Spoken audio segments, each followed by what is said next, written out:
생존 우선순위 서바이벌 프라이어리티 2026년 4월 20일자 진행하겠습니다. 구독, 좋아요도 부탁드립니다. 오늘의 편집 내용입니다. 노트북 OLED는 중국과의 디스플레이 경쟁의 다음 단계입니다. 한국이 지금 이기고 있습니다. 란 제목으로 4월 19일 문준현 기자가 코리아 헤럴드에서 보도했습니다. 한국은 10년 전에 등장한 OLED 시대의 휴대폰으로 노트북을 이끌고 있습니다. 애플은 2021년형 맥북 프로에 미니 LED를 도입했으며 이제 이 아키텍처는 한국산 OLED 패널로 대체될 예정입니다. 애플이 올가을 소문으로 떠돌던 2016 맥북 프로 리플래시를 공개하면 더 얇고 가벼운 디자인과 M6 프로 실리콘 칩이 헤드라인을 장식할 것으로 예상됩니다. 하지만 더 결과적인 변화는 유리 아래에 있습니다. 프로 모델은 2021년에 애플이 도입한 백라이트 기술인 미니 LED에서 거의 20년 만에 처음으로 기본적인 디스플레이 전환인 OLED로 전환하는 것으로 알려졌습니다. OLED 픽셀은 개별적으로 빛을 발하여 더 깊은 블랙, 더 높은 명암비, 더 얇은 패널을 제공합니다. 애플은 2017년에 아이폰의 OLED를 2024년에 아이패드 프로의 OLED를 채택했지만 노트북 크기의 OLED 패널을 대규모로 저렴하게 생산할 수 있을 때까지 매개 출시하기를 기다렸습니다. 그 순간이 왔습니다. 현재 전 세계에서 애플이 승인한 품질로 패널을 만들 수 있는 공장은 단 한 곳뿐입니다. 충청남도 아산에 위치한 삼성 디스플레이의 XA6 라인입니다. 독점권은 영원히 유지되지는 않을 것입니다. 업계 연구자들은 삼성 디스플레이가 같은 배팅에서 중국 경쟁사인 BOE보다 약 2년 앞서고 있으며 이 마진이 다음 맥북 프로 사이클에서 살아남을지 여부가 2026년 출시가 해결되지 않을 것으로 예상하고 있습니다. 삼성 디스플레이의 OLED 생산 라인이 위치한 충청남도 아산 캠퍼스 1의 조감도, 삼성 디스플레이가 애플에 사용하는 A6 라인은 업계 최초로 상형화 규모에 도달한 8.6세대 OLED입니다.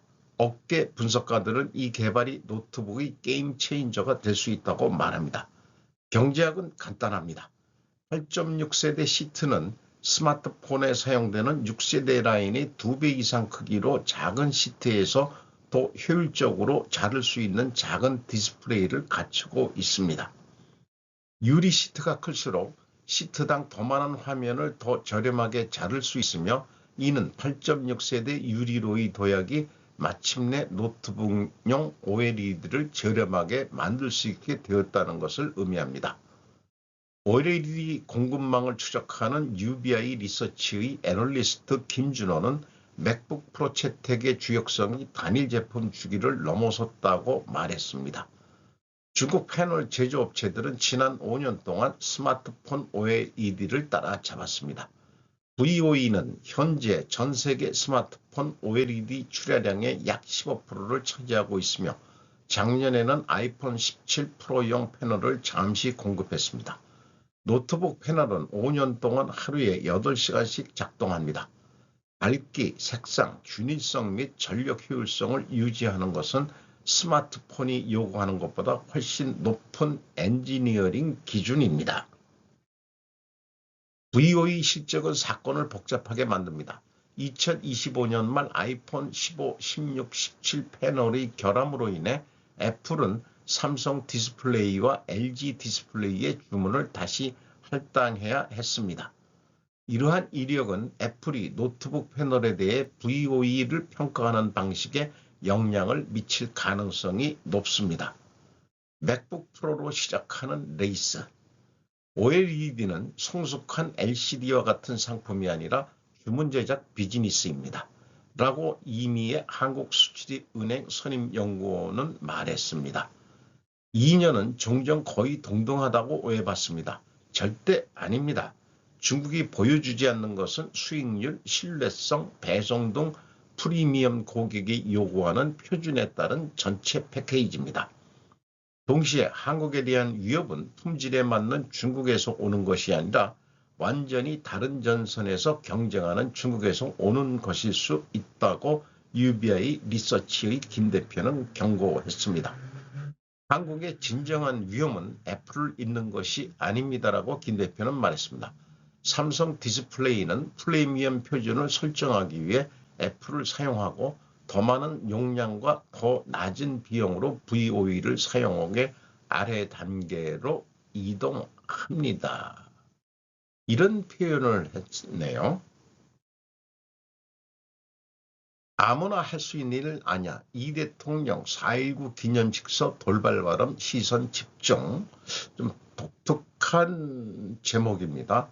이원광 머니투데이 4월 19일 이재명 대통령이 4.19 혁명 기념식에서 민주유공자들과 선열들이 그토록 간절히 소망했던 국민이 주인인 나라를 향해 흔들림 없이 나아가겠다고 밝혔다. 기념사 막판 모두를 위해 목숨을 던지는 것은 아무나 할 수 있는 일이 아닙니다라고 돌발 발언으로 좌중의 시선을 사로잡기도 했다. 모두를 위해 목숨을 던지는 것. 이게 뭘까요? 이재명 대통령 껍데기는 가라. 66년 전 국민 더 나은 세상 이미 보여줘. 이재명 대통령 민주주의 유용 합리적 체제임을 끊임없이 입증해야 온 힘을 다하겠다. 4.19 혁명 1년 후 군부 세력의 군태타가 이뤄지고 갑자기 건너뛰어서 세계 12 경제 강국이자 민주주의 모범 국가에서 경청동지 친위 군사 쿠데타가 현실이 됐다며 독재의 군합발은 불평등과 빈곤의 틈새를 파고들며 민주주의 파괴를 정당화한다고 말했다. 시대를 왔다 갔다 하는 표현이네요. 이어 때로 고집스러울 만큼 정치의 책임은 오직 민생이라고 국민의 삶이 국가의 존재 이유라고 말씀드리는 이유라고 했다. 뭐 말은 맞는 것 같은데 이런 생각을 해봅니다. 4.19 혁명의 불확실성은 5.16 쿠데타를 불러왔다. 자료에서 좀 가져왔습니다. 현 정권은 5.16을 쿠데타라고 얘기하겠죠. 옛날에 우리는 5.16 혁명이라고 배운 적도 있습니다. 정권이 바뀌면서 5.16을 혁명이 아닌 5.16 쿠데타로만 얘기를 하고서 깎아내리고 있는데 5.16 혁명 이후의 경제개발에 대해서는 언급이 없습니다. 군부 유신 독재만을 강조하는 4.19 기념사네요. 유니친이 쿠데타 때와는 성격이 완전히 다른 그런 혁명이었다고 저는 봅니다. 미, 인도, 베트남 순방의 4대 그룹 재계 총수 대거 동행. 박익형 동아일보 4월 19일 이재용, 최태원 등 줄줄이 출장길. 15인국 기회의 땅 3대 교육국서. 경제사설달 200년 세일즈 외교. 에너지 인프라 공급망 협력도 모색. 15인국 기회의 땅 인도. 19일 재계에 따르면 이 대통령이 이번 인도 베트남 순방에는 이재용 삼성전자 회장, 최태원 SK 회장, 정의선 현대차 회장, 부강모 LG 회장 등 4대 그룹 총수를 비롯해 신동빈 롯데 회장, 장윤아 포스코 회장, 정기선 HD현대 회장, 호태수 GS 회장, 조현준 효성 회장, 송경식 CJ 회장 등 재계 총수들이 대거 동행한다. 19일에서 21일 인도로 시작해서 21일, 24일 베트남으로 이어지는 5박 6일 일정이다. 인도가 2일, 3일, 이것도 그럼 3일인가요? 5박 6일? 인도 시장을 겨냥한 현지화 전략도 가속화하고 있다. 현대차그룹은 정 회장이 인도의 국민기업으로 거듭나야 한다고 강조하고 있을 정도다. 현대차 기아의 인도는 현재 미국 유럽에 의한 세 번째로 큰 시장이다. 여기에 지난해 제너럴 모터스로부터 인수한 푸네 공장을 올 하반기 7월에서 12월 본격 가동하기 시작하면 연산 150만 대로 성장, 단일 국가 기준 해외 최대 생산국이 된다. 한국의 3대 교육 파트너 베트남. 베트남은 주로 한국에서 반도체 등 부품 소재를 보내면 이를 기반으로 제품을 완성해 내보내는 수출기지 역할을 담당하고 있다. 일례로 삼성전자는 글로벌 스마트폰 생산의 50% 이상을 베트남에서 하고 있다. 4.19 기념을 하고 바로 떠나는 거 바쁘네요. 4월 19일 날. 경건하게 보내야 되는 날 아니었을까 생각합니다만 그건 그거고 국가를 위해서 뭐 외교를 하겠다고 그러네요. 스콧 베센트가 미국 은행에 충격적인 메시지를 보냅니다. 힐러리 레미가 더 스트리트에서 4월 18일 날 보도한 내용입니다. 미국에서 은행 계좌를 개설하려면 시민권 증명이 필요하지 않습니다. 그러나 곧 바뀔 수도 있습니다.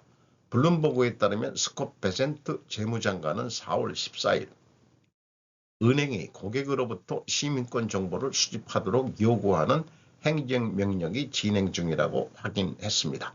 CNBC에 따르면 베센트는 워싱턴에서 세마포가 주최한 만찬과 이후 CNBC인 아메리카 포럼에서 이 같은 발언을 했습니다. 저는 그것이 불합리하다고 생각하지 않습니다. 왜냐하면 왜 우리 은행 시스템에 누가 있는지에 대한 정보가 없을까요? 베센트가 실제로 한 말, 베센트는 책임이 어디로 떨어질지에 대해 직접적으로 설명했습니다. CNBC에 따르면 그는 재무부와 은행 규제 당국이 자신들의 일이라고 말한다면 그것은 그들의 일입니다라고 말했습니다. 그는 또한 다른 모든 나라가 그렇게 하고 있다며 미국이 배후에 있다고 주장하기 위한 국제적인 비교를 지적했습니다. 그는 구체적인 예를 들었습니다. 저는 영국의 한 곳에 있는데 그들은 모두 아파트에 살고 있는지 알고 싶어하고 외국 테러 조직의 일원이 아니라는 것을 어떻게 알 수 있을까요? 라고 그는 더 힐에 따르면 이렇게 말했습니다. CNBC에 따르면 이는 투표 및 인구조사 데이터 수집과 관련된 노력을 포함하여 이민 집행을 금융 시스템 접근과 연결하려는 트럼프 행정부의 광범위한 추진의 일환이라고 합니다. 한국은 주민등록번호 하나로 참 효과적으로 전산화 내지는 정보 수집이 아주 편할 거예요. 은행과 고객에게 실제로 어떤 변화가 있을까요? 현재 미국에서는 은행 계좌를 개설하기 위해 시민권 서류가 필요하지 않습니다. CNBC에 따르면 은행은 은행비밀유지법과 미국 애국자법에 따라 사회보장번호 또는 개인 납세자 식별번호, 이름, 생년월일, 주소를 수집하여 고객 정보 보호 규정에 따라 신원을 확인합니다. 시민권 상태는 완전히 다른 범주의 데이터입니다.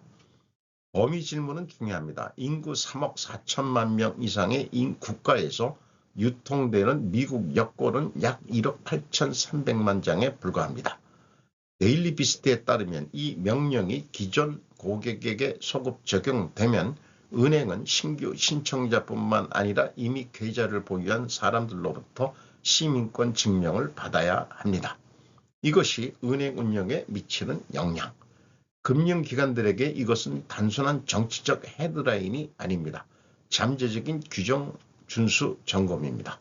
새로운 문서 수집 시스템, 직원 교육, 고객 커뮤니케이션 프로토콜 및 데이터 저장 요구 사항에는 모든 비용이 따릅니다. 은행은 이미 광범위한 자금 세탁 방지 및 사기 탐지 의무를 지고 있습니다. 시민권 인증을 추가하면 자체적인 법적, 개인정보 보호, 평판 측면에서 새로운 데이터 범주가 만들어집니다. 특히 이 규칙이 기존 계정 소유자에게 광범위하게 적용되는 경우 기관은 정부의 명령과 고객 방발 사이에서 갈등을 겪을 수 있습니다. 더 넓은 정책 맥락, 행정명령이 좁은 목표에 도달했는지 아니면 광범위하게 작성되었는지에 대한 질문이 이것이 얼마나 파괴적이 되는지를 결정할 것입니다. 어느 쪽이든 베센트가 은행 부분에 보낸 메시지는 분명 정확했습니다. 준비하세요. 일본 신칸센 안 팔길 잘했네. 시진핑 동남아 삼국에 설치한 완성되지 않은 고속철도망 대오산. 아오바 야마토 프레지던트 온라인에서 4월 19일 날 보도했습니다. 중국이 동남아시아에서 추진하는 고속철도 계획이 막혀 있다. 라오스 구간은 2021년 개통됐지만 인도네시아에서는 국철 총수가 시한폭탄이라고 경고했고 태국에서는 착공 9년 만에 진척률 50%에 그칠 것이라고 외신들이 보도하고 있다. 돈을 낸 나라도 안 낸 나라도 실패해 중국이 그리는 1대1로 철도망의 한계가 드러나고 있다. 5년 만에 완성한 중국 라오스 철도. 2021년 12월 시진핑 중국 국가주석이 10년 넘게 그려온 꿈이 하나로 형성됐다. 라오스 수도 비엔티안과 중국 국경의 마을 보텐을 잇는 고속철도 개통이다. 라오스 국내 구간은 총 길이 414km, 도쿄를 빠져나온 신칸센이 나고야역을 넘어 마이바라에 이를 정도의 거리에 해당한다. 중국은 1대1로의 성공 모델이라고 주장하는데 훈밍에서 싱가포르까지 동남아시아를 종단하는 범아시아 철도망, 그 장대한 구상의 첫걸음으로 중국 라오스간은 개통되었다. 중국은 돈을 내고 기술을 내고 공기를 지켰다. 1대1로의 성공 모델이라며 중국은 가슴을 쳤다. 하지만 진정한 성공에는 멀다는 지적이 있다. 호주 싱크탱크 로위 연구소에 따르면 아시아개발은행은 라오스 철도에 대해 큰 경제적 이익을 가져올 가능성이 낮다고 평가하며 매우 큰 우발 채무, 장래적으로 정부가 부담할 가능성이 있는 채무를 가져올 것이라고 경고하고 있다. 5년 만에 완성시켜도 수지가 맞지 않으면 본전도 못 건진다. 또 중국은 라오스 앞에 펼쳐진 태국으로의 연장을 계획하고 있다. 그런데 노골적으로 국내의 관여를 주장하는 중국에 대해 타이 국민 사이에 경계론이 분출. 중국 모델을 거부한 결과 이쪽은 10년 가까이 지나도 선로가 반밖에 깔려 있지 않은 상황이 되고 있다. 지지부진 태국 연장. 시진핑 정권은 태국 고속철도 구상을 범아시아 철도망의 요충지로 규정하고 있다. 방콕에서 라오스 국경의 농카이까지 고속철도를 늘려 중국 라오스 철도로 연결한다. 완공되면 중국 원난성 성도 쿤밍에서 방콕까지 한 줄기 철도로 연결돼 중국 전역의 고속철도망과 직결된다. 태국에선 통하지 않았던 라오스 모델. 태국의 고속철도 계획은 2010년에 정식으로 제안된 이래 지연을 거듭해 왔다. 라오스에서는 5년 만에 완성된 고속철도가 왜 태국에서 난항을 겪고 있는 것일까? 결정적인 차이가 자금 조달 모델이다. 실제 사우스 차이나 모닝포스트가 전했듯이 당초 중국은 철도역 주변의 토지 관리권을 요구했다. 이것에 대해 타이 국내에서는 이제 주권의 침해라고 소리가 높아졌다. 이러한 배경에 의해 2016년 프라윷 짠오차 수상 당시 정권은 건설비를 타이 측에 자기 부담하기로 결정. 2017년 중국 국유 기업과 맺은 합의에 따라 중국은 상세 설계와 기술 고문 파견만을 담당하는 입장으로 한정했다. 라오스에서 성공한 돈 내고 똥도 싸는 모델이지만 태국에서는 먹히지는 않았다. 미 외교 전문지 디플로맷은 비용과 대출 조건을 둘러싼 갈등이 잇따라 빚어졌다고 지적한다. 토지 수용이 난항을 겪으면서 송유관 이전 문제가 불거지기 시작한 마당에 코로나19가 겹쳤다. 공사는 여러 차례 중단했고 2024년 12월에는 태국 국철이 3개 구간의 계약 기간을 최대 2년간 연기한 바 있다. 일본 신칸센 기술 도입 루트는 진척 제로. 중국이 동북 루트 방콕 롱카이에서 고토하는 한편 태국에는 또 다른 전혀 다른 고속철도 구상이 존재한다. 방콕에서 북부의 고도 차잉마잉까지 약 670km, 일반의 신칸센 기술을 도입하는 북부 루트다. 미국 외교 전문지 디플로맷은 2018년 기사에서 태국이 일본의 공동 출자를 요구한 반면 일본 측은 태국의 전액을 자부담하고 일본은 소프트론, 저리 융자를 제공하는 데 그친다고 주장했다고 전했다. 일본 측의 공동 출자를 끌어내는 것으로 채무를 압축하고 싶은 형편이었다. 마찬가지로 압축의 수단으로서 타이는 최고 속도를 인하하는 안을 검토, 건설비를 싸게 하려는 의도였다. 하지만 이것은 일본 측의 불신을 초래했다. 속도 인하 방향을 알게 된 일본 측은 세계 최고 속도를 자랑하는 신칸센 브랜드의 훼손을 우려한다. 인도네시아에서 시한폭탄으로 불렸던 중국 주도의 채무를 생각하면 신칸센을 팔지 않은 것은 결과적으로 일본의 최선의 판단이 됐다. 기중기 추락 32명 사망 대형 참사. 공사 지연이 계속되는 태국 고속철도에 올해 1월 또 다른 문제가 닥쳤다.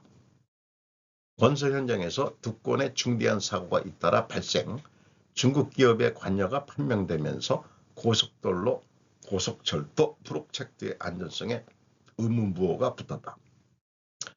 대지진 악몽과 중국 기업의 그림자 약 24시간 동안 2건의 크레인 사고를 낸 도급업체 이탈리안 타이 디벨로프먼트 이탈타이는 과거에도 안전성 마비가 지적된 바 있다. 그리고 그 그림자에는 중국 기업의 그림자가 어른거렸다. 2025년 3월 방콕을 강타한 대지진으로 국가 감사 건물이 붕괴됐다.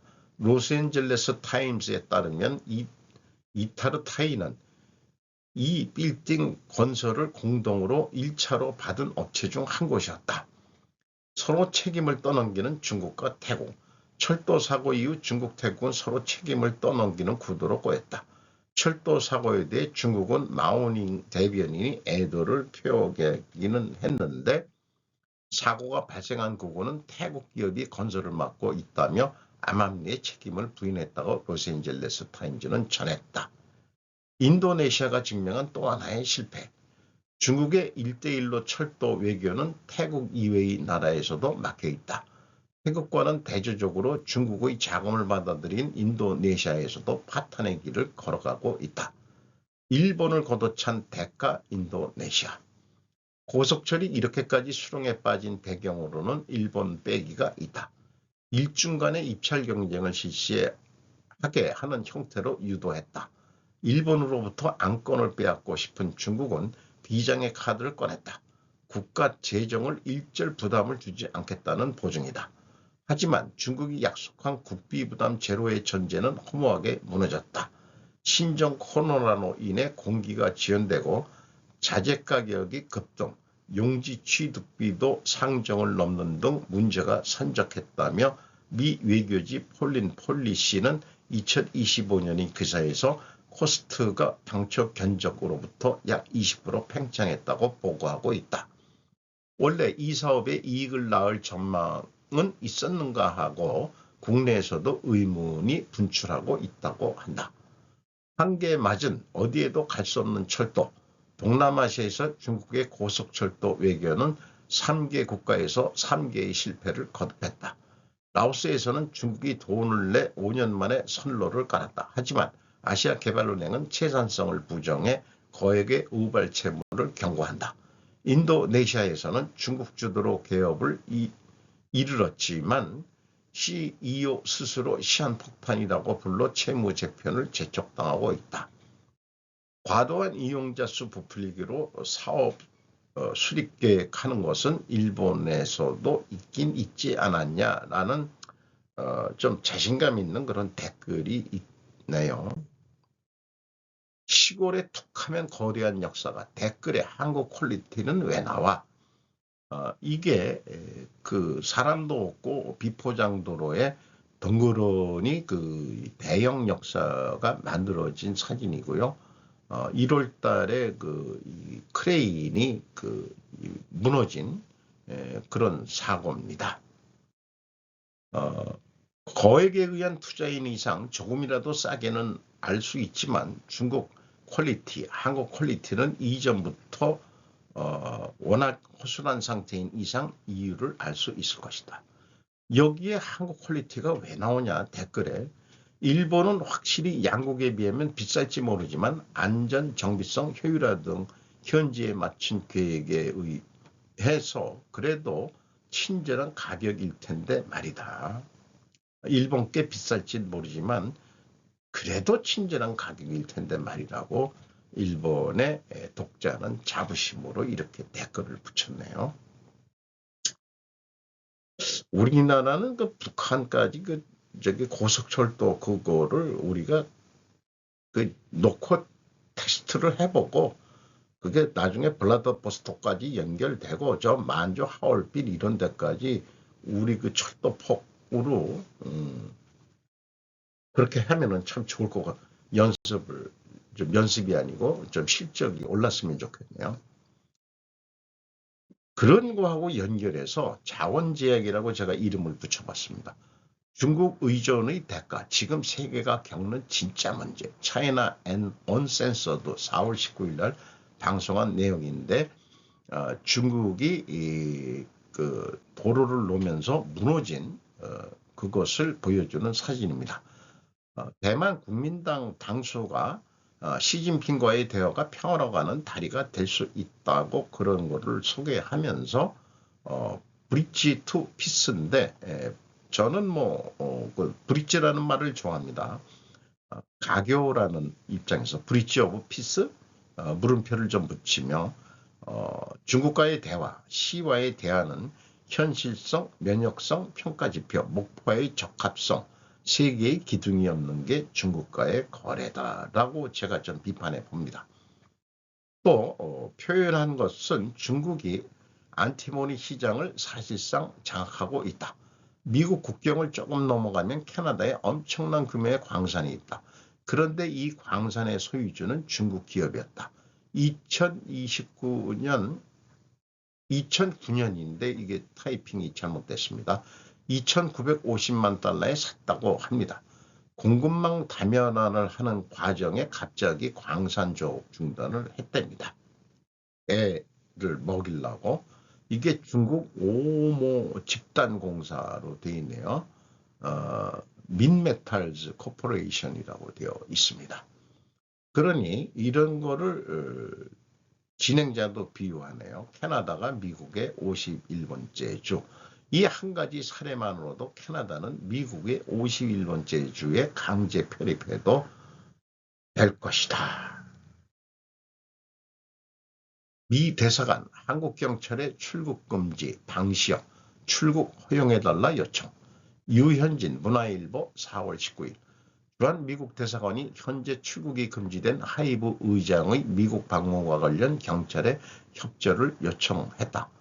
서한에는 오늘 7월 4일 예정된 미국 250주년 독립기념일 축하 행사 참석과 방탄청년단 BTS의 월드투어 지원 등이 필요하다는 내용이 담긴 것으로 알려졌다.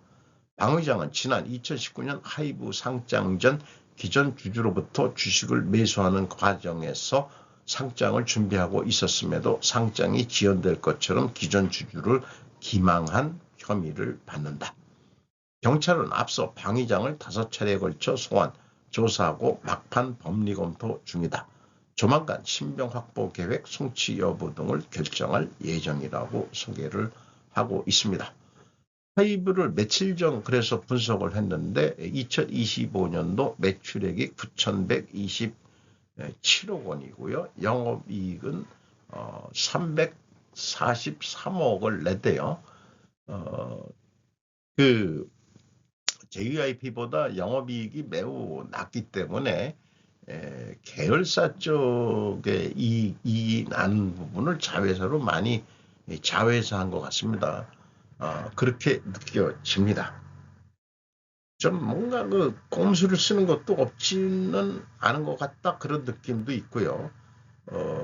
기회가 되면 하이브의 계열사에서 이익이 나는 데가 어딜까 좀 궁금합니다만은 비상장 이런 데는 그 자료 추적이 그 매치 쉽지가 않아서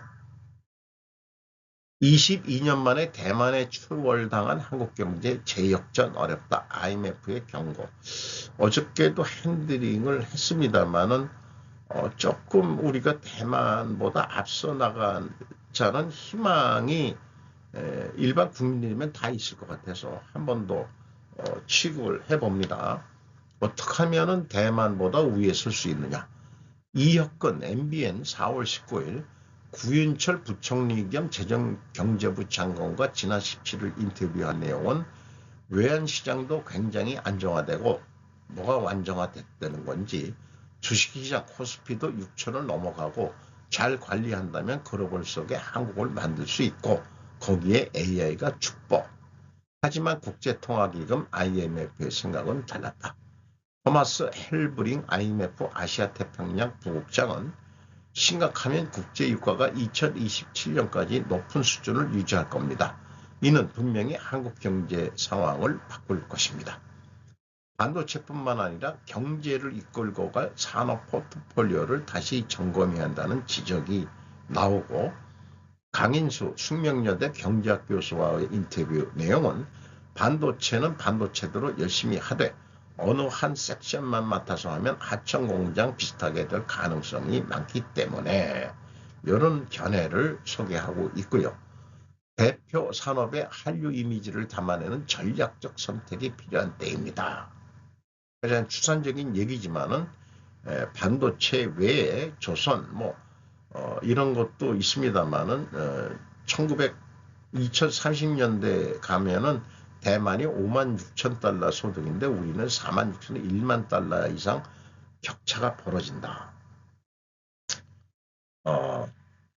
우리가 계속 경제 발전해서 국민소득도 올라가려면은 어떻게 하면 될까요? 지금 포트폴리오 얘기 나왔고 반도체만 이런 게 돼 있는데 그래서 저는 이렇게 생각합니다. 경제적 측면만 가지고는 안 될 것이다. 대만을 중국이 침공하고 한반도는 통일된다면 어떻게 될까?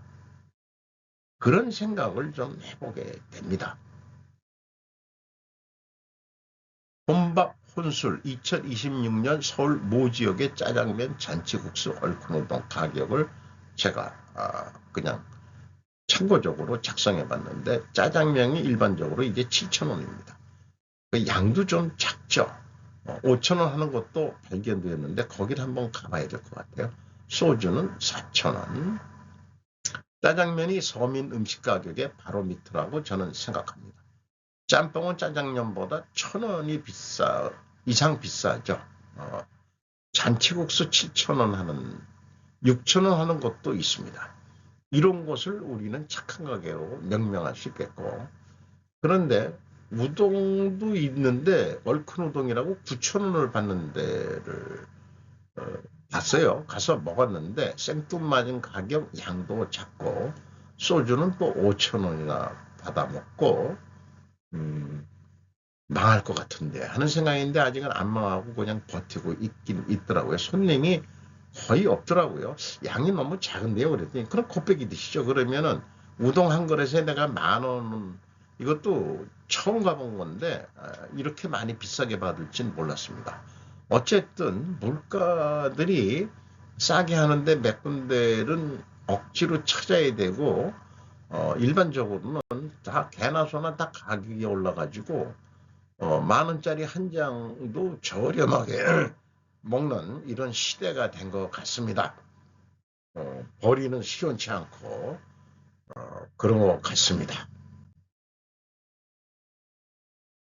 오늘도 좋은 하루 되시기 바랍니다.